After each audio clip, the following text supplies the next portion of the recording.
আজ গিয়েছিলাম গাজীপুরের বিখ্যাত টঙ্গী সরকারি কলেজে। আমার বোন হচ্ছে BNCC cadre, Bangladesh national cadet corps. তো এই হচ্ছে আমার বোন। ও বর্তমানে ক্যাডেট কর্পোরাল হয়েছে এবং ৭ দিনের জন্য সাভারের একটি ব্যাটালিয়ন ক্যাম্পে ওদেরকে আমন্ত্রণ করা হয়েছে একটি প্রশিক্ষণের জন্য। ওদেরকে মূলত আর্ম প্রশিক্ষণ দেওয়া হবে, মানে গুলি চালানো কিভাবে হয়, গুলি চালিয়ে একটি লক্ষ্যবস্তু কিভাবে ভেদ করা সেই প্রশিক্ষণই ওদের দেওয়া হবে।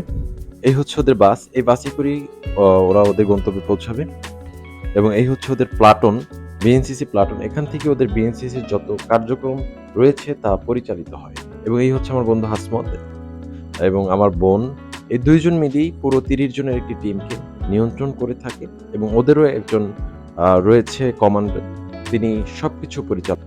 ১ সপ্তাহের একটি ট্রাভেল, সেই অনুযায়ী ওরা ওদের সবকিছু গুছিয়ে নিচ্ছিল, যত প্রয়োজনীয় জিনিসপত্র রয়েছে তা নিয়ে নিচ্ছিল।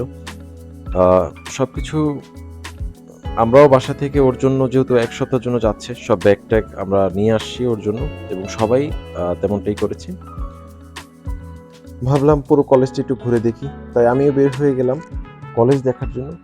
টঙ্গী কলেজ মূলত ১৯৭২ সালে স্থাপিত হয়েছে। এটি অনেক পুরাতন একটি কলেজ এবং এটি ন্যাশনাল কলেজের আন্ডারেই পড়ে এবং এখানে প্রচুর ছাত্রছাত্রী রয়েছে যারা প্রতিনিয়ত এখানে অধ্যয়ন করছে। তো ক্যাম্পাসটা মোটামুটি অনেক সুন্দর, আগের চেয়ে অনেক উন্নত হয়েছে। প্রতিটা কক্ষে বর্তমানে এসি আছে এবং সকল উন্নত সুযোগ সুবিধা এখানে রয়েছে।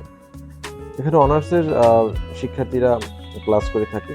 সকল ডিপার্টমেন্টগুলো এই বিল্ডিংগুলোতেই পরিচালিত হচ্ছে এবং এইটা হচ্ছে সামনের জায়গা যেখানে আসলে প্রবেশদ্বার, এখান থেকেই ছাত্ররা প্রবেশ করে থাকে। তো খুব ভালো ঘোরাঘুরি শেষ করে আমি আবার আমার বোনের কাছে গিয়েছিলাম। আমি একটু চিন্তিত ছিলাম, কারণ আগে কখনো এত বেশি সময়ের জন্য ওকে আমরা বাইরে থাকতে দেইনি। যেখানে গিয়েছি বেড়াতে বা ঘুরতে, ও আমাদের সাথে গিয়েছে, আবার আমাদের সাথেই চলে আসছে। তো এই প্রথম অনেক বেশি সময়ের জন্য ও একা একটি জায়গায় যাচ্ছে, তো আমরা একটু চিন্তিত ছিলাম। যাই হোক, সবাই ওর জন্য দোয়া করবেন, ও যেন সফল হয়ে ফিরে আসতে পারে ইনশাআল্লাহ। সবাই ভালো থাকবেন, সুস্থ থাকবেন। এতক্ষণ ভিডিও দেখার জন্য সবাইকে ধন্যবাদ। আসসালামু আলাইকুম।